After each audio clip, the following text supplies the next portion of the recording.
सुनी थी हजरत उमर फारूक ने जो अपनी बहन को मारा था, अपने बहनोई को मारा था, लेकिन कहा तुम लोग ईमान से बाज नहीं आ सकते हो तो चलो कुरान पढ़ के सुनाओ।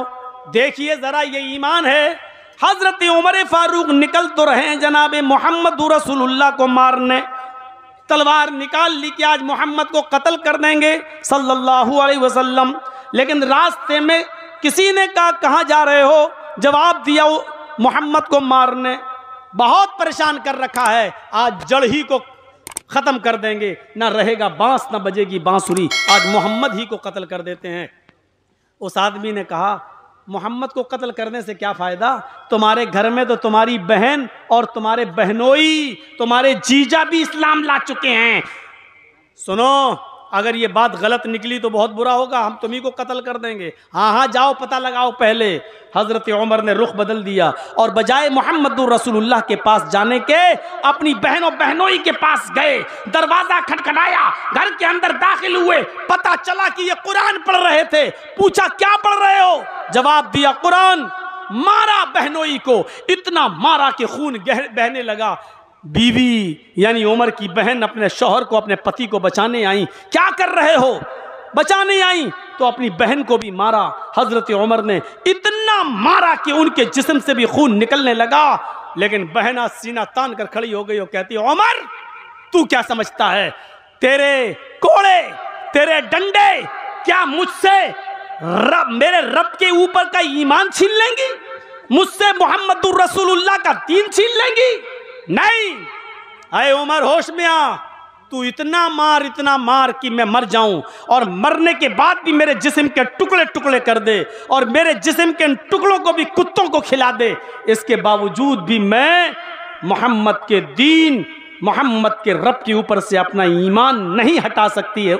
नहीं।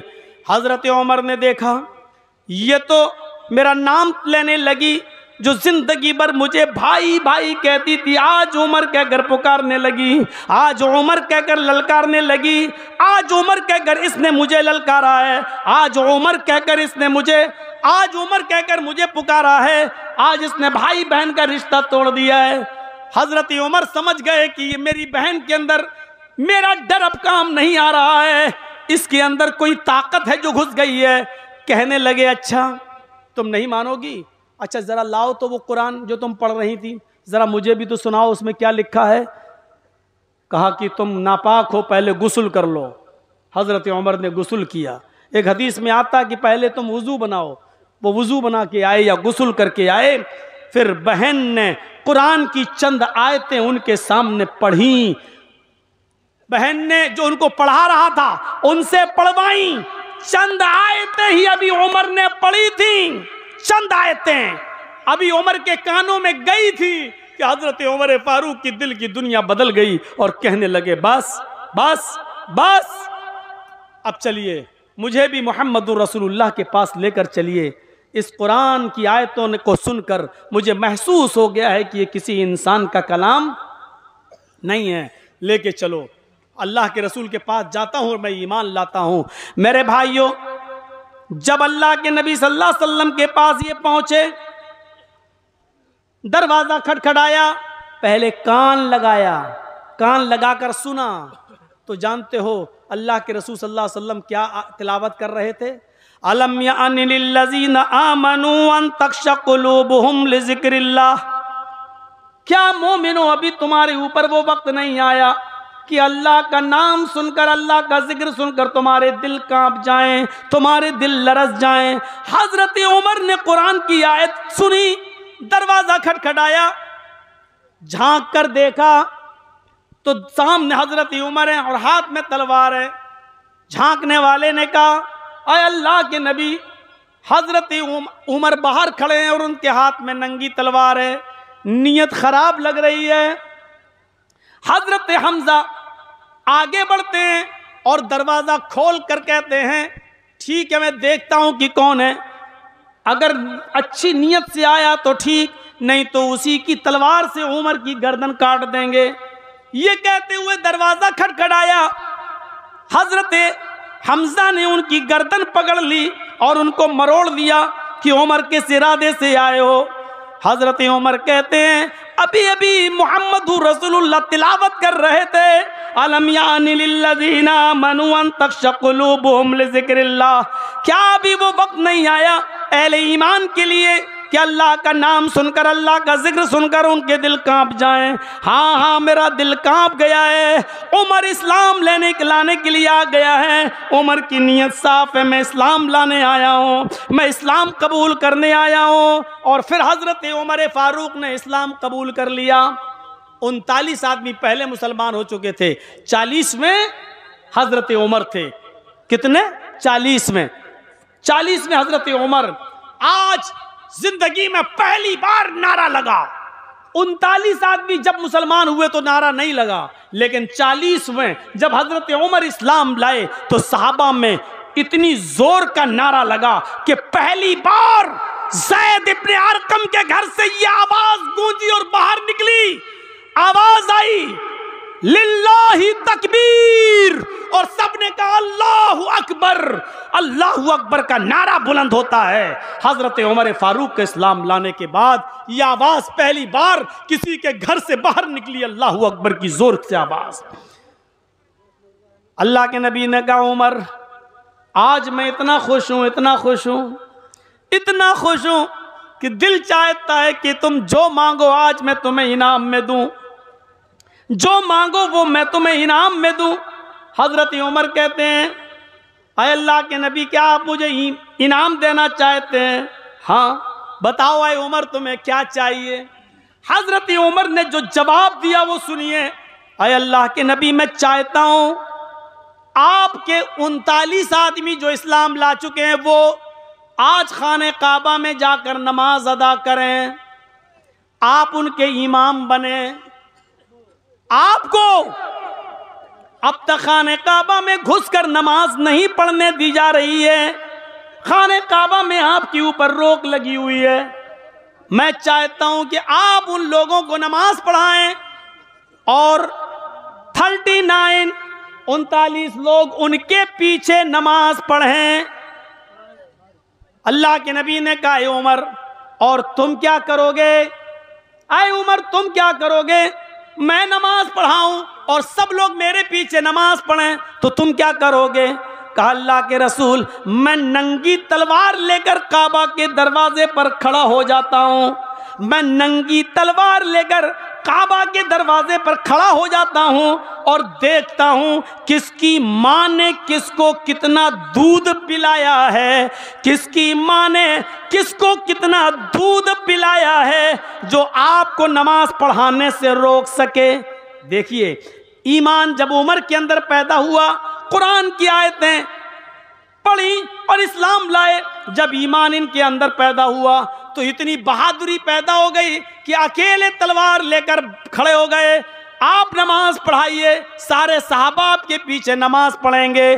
देखता हूं दुनिया की कौन सी ताकत आपको नमाज पढ़ाने से रोक सकती है। मैं भी देखूं कि कौन है जो आपको नमाज पढ़ाने से रोके।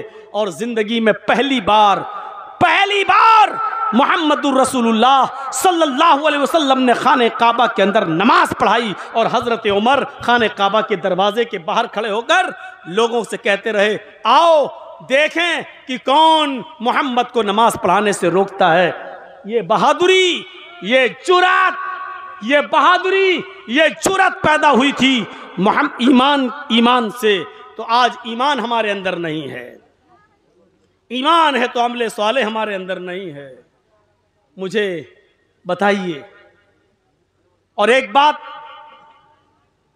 दिल से बताइए, क्या सुमैया रजी अल्लाह ताला अन्हा का वाक़या आपने नहीं सुना? पहली औरत थी जिसने इस्लाम की राह में सबसे पहले शहादत हासिल की। औरतों में सबसे पहले कौन शहीद हुआ? हजरत सुमैया। बूढ़ी हो चुकी थी, लेकिन अबू जहल ने पीछे से उसके हाथ बांध दिए। तबकात पड़ी है इब्ने साद की, अबू जहल ने उसको बढ़ाना कर दिया। बूढ़ी औरत जिसका एक जवान बेटा हो अम्मार, जिसका शौहर यासिर और एक बूढ़ी औरत को अकेले खड़ा कर दिया जाए और उसको नंगा कर दिया जाए, और अबू जहल और उसका पूरा लश्कर सामने खड़ा है और कह रहा है कि देख सुमैया, सिर्फ मोहम्मद के रब को छोड़ दे, मैं तुझे इनाम से नवाज दूंगा। लेकिन ईमान की ताकत देखिए सुमैया के अंदर, क्या कहती है, अबू जहल बेकार कोशिश कर रहा है तू मुझसे ईमान छुड़ाने की, फेल हो जाएगा, नाकाम हो जाएगा, क्योंकि तू मुझसे इस्लाम या ईमान को दूर नहीं कर सकता है। अबू जहल ने नेजा उठाया और सुनो कलेजा हो तो खंजर उठाया, और वो खंजर पूरा का पूरा हजरत सुमैया की शर्मगाह में दाखिल कर दिया। वो खंजर पूरा का पूरा सुमैया की शर्मगाह में दाखिल कर दिया, इस तरफ से निकाला और उस तरफ पार कर दिया। सुमैया के हाथ पीछे से बंधे थे, आसमान पर नजरें डालती है और क्या कहती है, सब्बित कदमैया अला दीन क्या अरहमर राहिमीन, है रहम करने वाले परवरदिगार, है अरहमुर राहिमीन, तुम मुझे साबित कदम रखना। अबू जहल मुझे इतनी तकलीफें दे रहा है, इतनी तकलीफें दे रहा है कि इसकी दी हुई तकलीफों से मुझे डर लगता है कि कहीं मैं ईमान न छोड़ बैठूं। आय अल्लाह, मेरी जान चली जाए मुझे गवारा है, लेकिन मरते मरते मेरे ईमान को, मेरे इस्लाम को बाकी रखना। सब्बित कदमैया अला दीनिक, आय अल्लाह मेरे दीन की ऊपर, अपने दीन के ऊपर मेरे इस्लाम को साबित कदम रखना। आय अल्लाह मैं बहक न जाऊं, कहीं इस्लाम और ईमान न छोड़ बैठूं। अबू जहल ने कहा, पूरा खंजर मैंने पार कर दिया, फिर भी नहीं मानी, फिर भी नहीं मानी। 2 ऊंट मंगाओ। 2 ऊंट मंगाए, एक ऊंट का चेहरा पूरब की तरफ कर दिया, एक ऊंट का चेहरा पश्चिम की तरफ कर दिया, ये पैर इस ऊंट से बांध दिया, ये पैर दूसरे ऊंट से बांध दिया। बता चुका हूं, एक ऊंट का चेहरा पूरब की तरफ, दूसरे ऊंट का चेहरा पश्चिम की तरफ, सुमैया बीच में, अबू जहल के हाथ में कोड़ा। ईमानदारी के साथ बताइएगा, अबू जहल के हाथ में कोड़ा। इन दोनों ऊंटों को भगाने की बारी आ जाती है, इन दोनों ऊंटों को भगाने की बारी आ जाती है। कहा जाता है, सुमैया देख ले तेरा आखिरी वक्त है, अभी इन ऊंटों को कोड़े मारूंगा, एक ऊंट पूरब की तरफ भागेगा, दूसरा ऊंट पश्चिम की तरफ भागेगा। आए सुमैया, बीच से तेरे 2 टुकड़े कर दिए जाएंगे। आए सुमैया, बीच से तेरे 2 टुकड़े कर दिए जाएंगे। आए सुमैया, बीच से तेरे 2 टुकड़े हो जाएंगे। अब भी वक्त है, मोहम्मद के रब को छोड़ दे, ईमान को से रिश्ता तोड़ ले। लेकिन सुमैया इस मौके पर भी क्या कहती है, आए अबू जहल, क्या कोई जन्नत देखकर भी फिसल सकता है? क्या कोई जन्नत देखकर भी दूर हो सकता है? मैं जन्नत अपनी आंखों से देख रही हूँ, मुझे जन्नत की दूध की नहरें दिखाई दे रही हैं, मुझे जन्नत के अंदर मुझे शहद की नहरें दिखाई दे रही हैं, मुझे जन्नत के अंदर फरिश्ते आवाज दे रहे हैं, अरे सुमैया मेरे पास आ जा। क्या कोई जन्नत देखकर भी दूर हो सकता है? अरे अबू जहल, जल्दी इन ऊंटों को भगा। जितनी देर तू इन ऊंटों को भगाने में लगा रहा है, आए अबू जहल, जितनी देर तू इन ऊंटों को भगाने में लगा रहा है, उतनी ही देर मुझे जन्नत में जाने में लग रही है। और अबू जहल ने उन ऊंटों को कोड़े मार दिए। एक ऊंट पूरब की तरफ भागा, दूसरा ऊंट पश्चिम की तरफ भागा, और सुमैया के बीच से 2 टुकड़े कर दिए गए, उसको चीर दिया गया, पूरा जिस्म उसका चिर गया, चेहरा उसका बच जाता है, और यहां से उसके जिस्म के 2 टुकड़े हो जाते हैं। मेरे भाइयों, ये पूरा वाक़या बयान करने का मकसद सिर्फ इतना है, ये बताना चाहता हूँ कि जब ईमान की ताकत किसी के अंदर पैदा हो जाती है तो फिर उसको बदला नहीं जाता है। वो अपनी जान देना गवारा कर लेता है लेकिन झुकना गवारा नहीं करता है। सुमैया ने अपनी जान दे दी लेकिन अबू जहल के सामने झुकना गवारा न किया। ये हमें और आपको सोचना पड़ेगा। अकेली है, तने तनहा है, लेकिन किसी से डरती नहीं है। अकेली है, तने तनहा है, लेकिन इसके बावजूद किसी से डरती नहीं है, किसी का खौफ नहीं खाती है। उसने इस्लाम के लिए अपनी जान दे दी लेकिन झुकना गवारा नहीं किया। ईमान भी होना चाहिए, अमले साले, ये ईमान हमारे अंदर नहीं पैदा हुआ है।